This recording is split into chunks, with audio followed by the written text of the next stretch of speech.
And so I'm handling this report on behalf of Seb, that is unable to be here, is traveling at this time. And the climate action, as Erica just mentioned, is one of our strategic plan initiatives, and the one that is more focused on what we can call long determinism. So we are thinking quite further in the future. And so our objectives are the ones, as you can read there, and we have established a committee that is as these colleagues that you can see here, that are EC members or colleagues that we invited and or approached us to become part of this exciting initiative. And at this point, what we have done mostly was figuring out how much does the society invests. I prefer to call it an investment and not an expenditure. So an investment in the carbon footprint that we have. And so we are drafting a carbon management plan, and we are trying to estimate the current carbon footprint of the society. And as part of that, you have kindly answered to some questions during the registration for the conference. We asked you how much your flight was investing in terms of the carbon, and at this point we were able to say that it's a interesting number, because it's all fives, so 5,555 tons of carbon that we invested for this for our conference, just on travel. So this means that it's clearly an underestimation, and we are now collecting data on the food that we're going to have at the conference and the venue, and so having all that information to calculate our carbon. If you want to have an idea about what does this mean for each one of you, we calculated that on average, we will be investing individually around 60% of our carbon footprint, or the average carbon footprint in each country. So for example, for Portugal, I think it's 6 tons per year that we expend or invest. And this means that I spent 3 tons of carbon to travel to Uppsala. So we have been doing some other stuff. For example, we launched some videos with ISPA. We are connecting with them very closely to try to find ways to and so to find synergies to move forward with the carbon footprint plan. But at this point, we have some challenges. The most challenging thing is this is becoming a business. When we try to audit or to measure the carbon footprint of societies such as ours, there's a lot of businesses that are offering those services, but we don't know if we are able to trust them, because there are so many, and it's not clear which ones are doing the right stuff or which ones are just pushing some crazy ideas to us.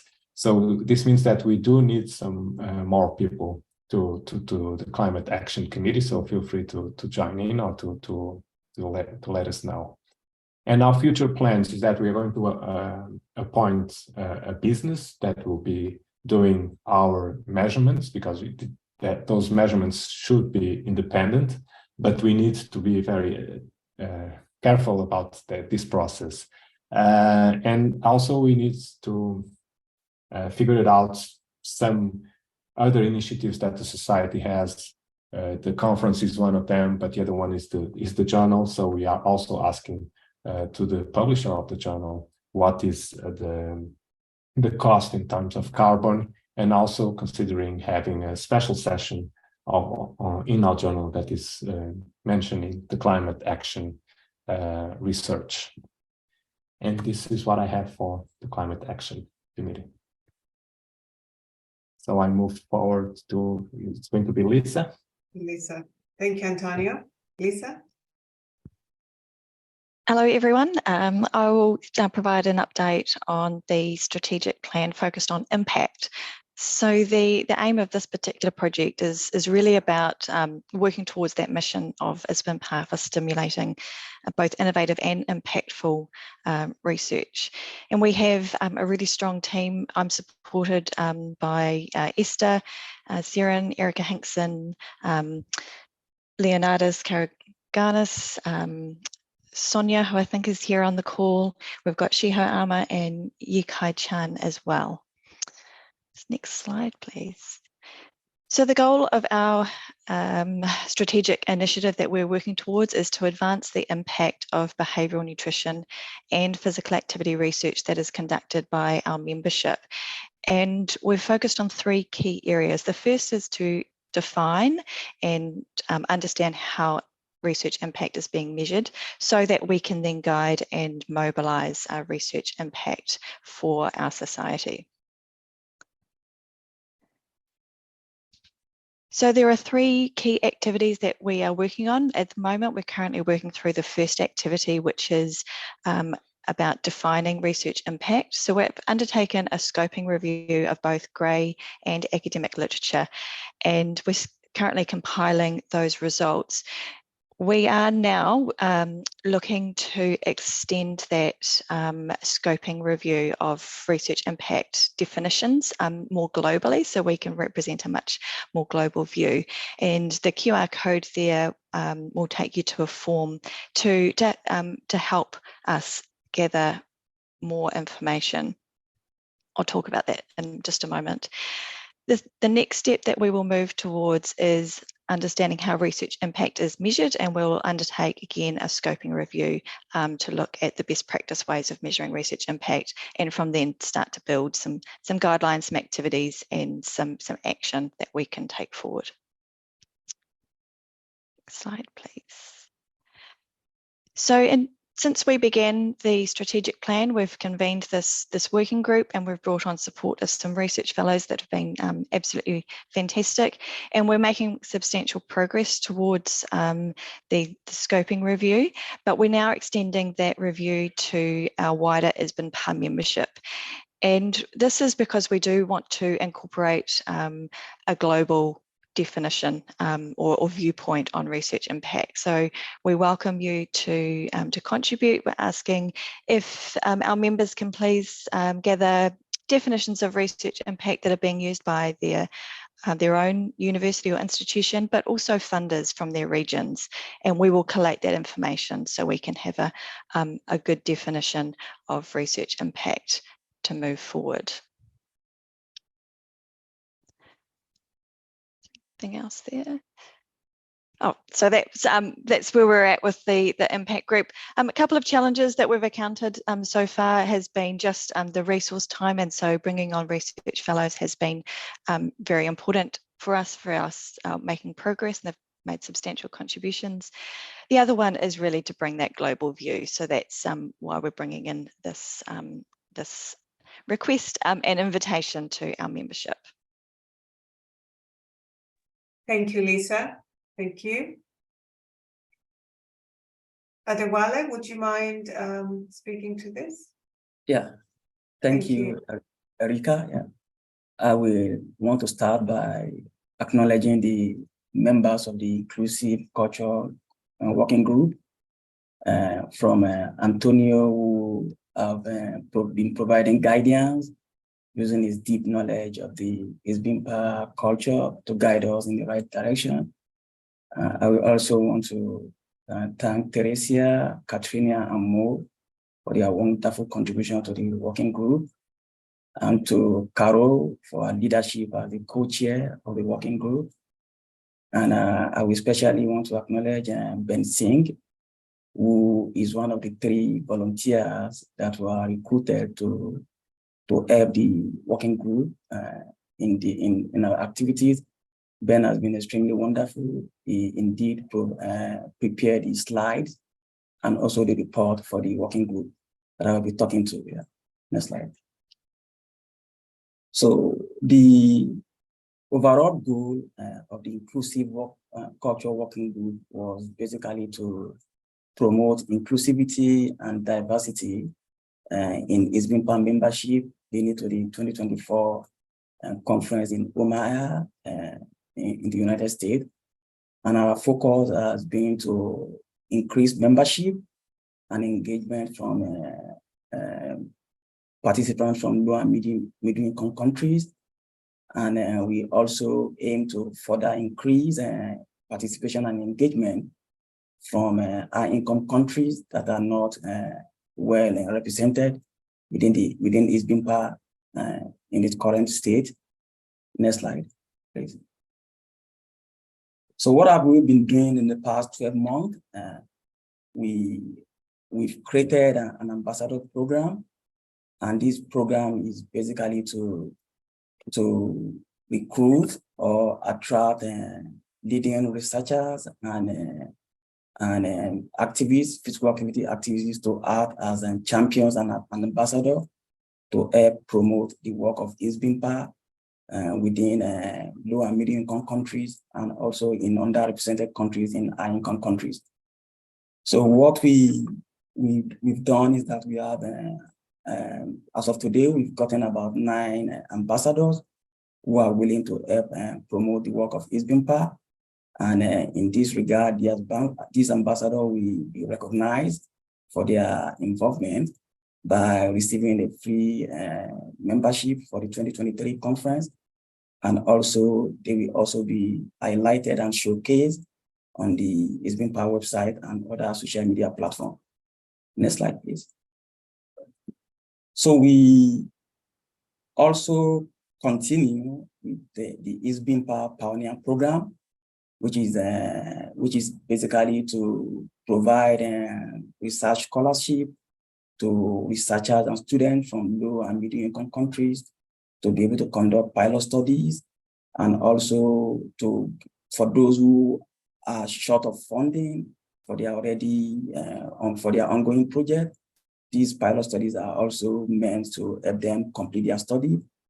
And as of now, we've been able to award up to 5 funding to different investigators from low and medium income countries.